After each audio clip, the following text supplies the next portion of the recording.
সীতাপতি রামচন্দ্র, সীতাপতি রামচন্দ্র। 14 বছর বনবাসের পথে প্রজাদের সকল বিফল মনোরথে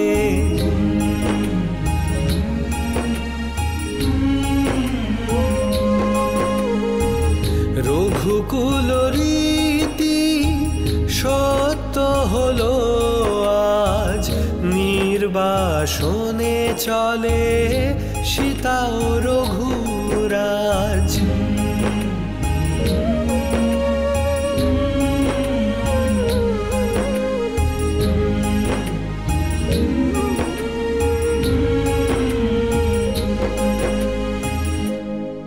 পুত্র রাম, আপনাদের জন্য রথের ব্যবস্থা করা হয়েছে। দয়া করে রথে আরোহণ করে বনের উদ্দেশ্যে যাত্রা করুন। আপনি যেখানে বলবেন আমি সেখানে আপনাকে নিয়ে যাব। সুমন্ত্র মহাশয়, বিলাসযানের ব্যবহার পরিস্থিতি অনুযায়ী করা উচিত। এখন আমরা সকল রাজসুখ ত্যাগ করে বনবাসে যাত্রা করছি। এমন অবস্থায় রথে আরোহণ করা কি উচিত হবে?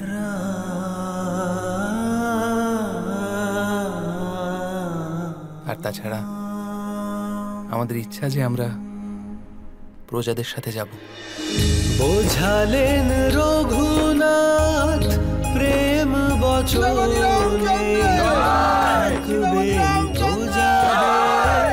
হৃদয় নয়নে।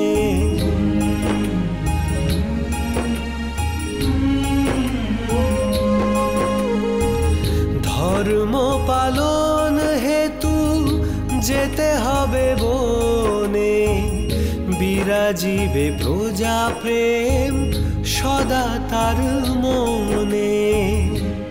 অযোধ্যায় ফিরে যেতে চাও? আরে কিছুদিন আগেই তো তোমরা দুজন এলে,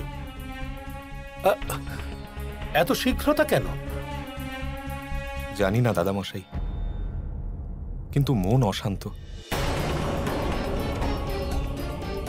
এমন আশঙ্কা হচ্ছে যেন অযোধ্যায় কোনো অঘটন ঘটেছে।